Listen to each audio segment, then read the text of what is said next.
What is going on, everybody, and welcome back to the show. Welcome back to another episode of Seahawks Now. Today we're talking about Jacoby Myers. Could he be on the trade block, and could he be Seattle's next target? That is the rumors today in the NFL. Plus, the Seahawks have released Damian Martinez, not even on the practice squad anymore. What does that mean for the future, for the former seventh round pick? What could his future look like on this team? And finally, I want to talk about Sam Darnold and why I feel like he's still being disrespected in the league. And what can he do?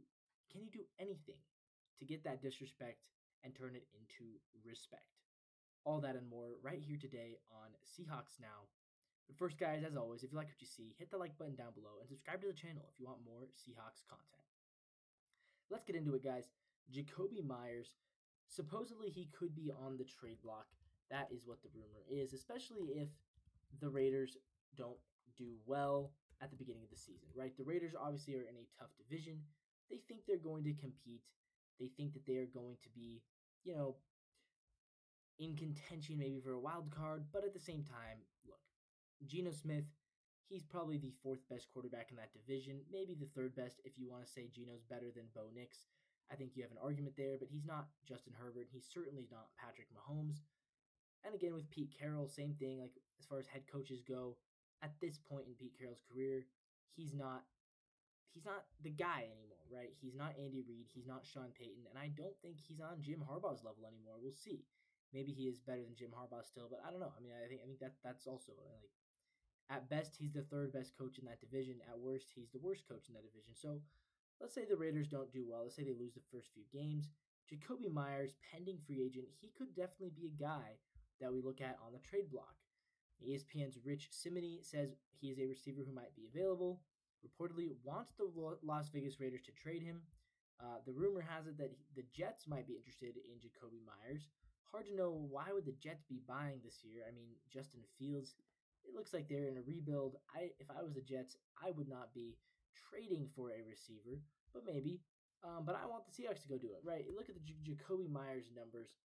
I would be much more comfortable with him as my wide receiver 3 than with an unproven rookie in Torrey Horton as my wide receiver 3. I mean, last year was Jacoby Myers' best season. In his second year with the Raiders, he went for 1,000 yards for the first time in his career at the age of 28. Started 15 games, caught 87 passes, only 4 touchdowns, but he went for 1,027 yards. In 2023, he got 8 touchdowns, 807 yards, and 71 receptions. He's been good for the past few seasons. I mean, he's been a productive wide receiver really ever since his rookie year. He was productive for New England. He wasn't going for 1,000 yards a season, but he was going 729, 866, 804, 807. So consistently hovering around that 700 to 800 range. And last year, he goes even more in the 1,027 receiving yards. Yeah, Jacoby Myers is a good player. I think he is.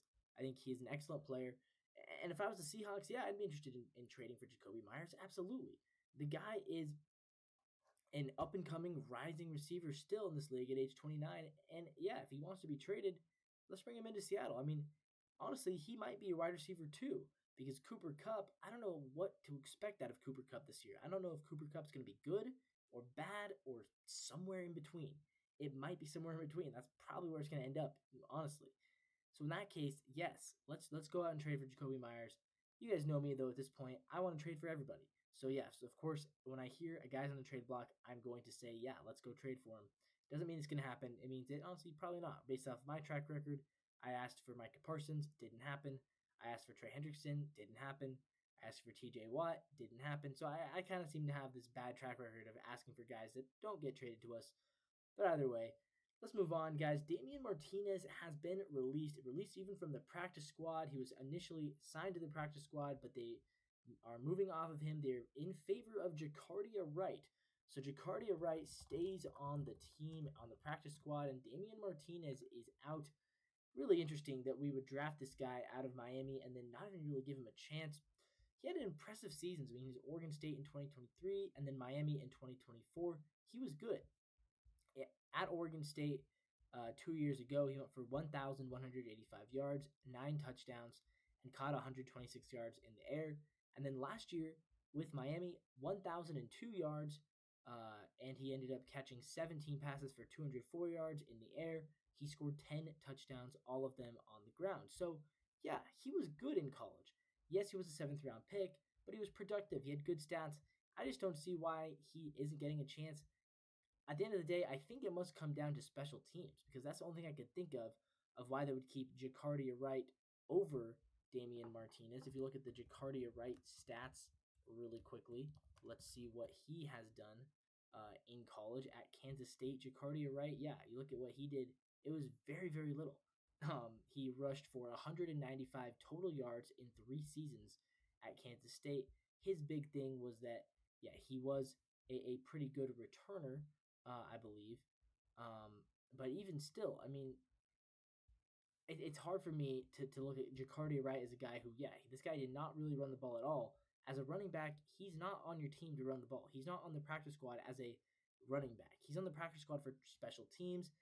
And at the end of the day, I would rather keep Damian Martinez because he actually is a true running back. He can actually provide value out of the backfield if you need him, if injuries do happen. So hopefully, I'm holding my fingers that no team will claim Damian Martinez and we can re sign him if we ever do need him because I liked him a lot. And for a seventh round pick, I mean, we actually put draft capital into this player. I wish we hadn't released him.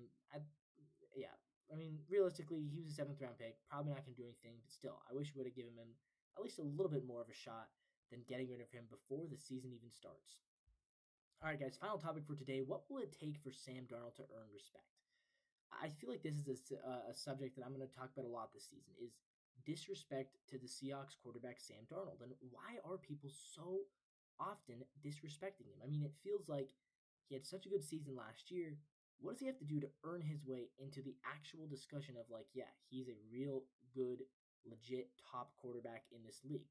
Because it feels like he's not there yet, right? All the analysts are saying he's in this same tier as guys like, Bryce Young. He's being thrown into the same tier as a guy like Daniel Jones. He's being thrown into the same tier as a guy like Caleb Williams, Trevor Lawrence, Tua Tagovailoa, and it feels like he had a way better season than all those guys last year. Why is he in the same tier as a bunch of guys who struggled? I think the answer is pretty simple. All of those guys have only had one good season, right? Tua, you could say he's had maybe two and a half good seasons, but Trevor Lawrence had one good year. Sam's had one good year. Daniel Jones had one good year with the Giants. Bryce Young has had half of a good season with the Panthers. Caleb hasn't really had it yet, but we're projecting him. And then you start to think, yeah, that actually does make a little bit of sense. That's why he's ranked so low. Now, that doesn't mean it's fair to him because he had a great year last year. Doesn't mean it's fair, but it means that's why. And I think what it will take for him to earn respect is to have another good one. Because if you guys remember, Geno Smith, after his first year with the Seahawks, was still not proclaimed as a top 10 quarterback by most people. Most people said, oh, it was a cool story. He had a good year. It's not going to continue. And then he had another good year. And then most people said, okay, yeah, he's a top 14, 15 quarterback in the league. And then last year, he had another pretty good year. And again, people are kind of in the same boat. They're like, yeah, he's pretty good. He's decent. And nobody thinks he's top 10. That's because he didn't have another season as a top 10 quarterback. He had one great season in 2022, but he never really followed that up with another great season. So then that explains why Geno never really cracked that top 10 discussion. But he has kind of firmly put himself in that top 15, top 16 group, and that's fair. I think Sam Darnold can do the same if he has a decent season in Seattle. I think if he does a great season, he can definitely get into the top 10. I mean, look at Baker Mayfield. Baker, after his first year in Tampa, everyone said, yeah, he's good, but let's see him do it again. And then he did do it again last year, and now everybody respects Baker Mayfield again. Everybody has him as a top 10 quarterback. So I think Sam Darnold, honestly, yeah, follow the Baker Mayfield route, have another great season in Seattle, put the doubters to bed, and at this time next year, you will be being talked about in the same conversation as Baker Mayfield as a top 10 quarterback in the NFL.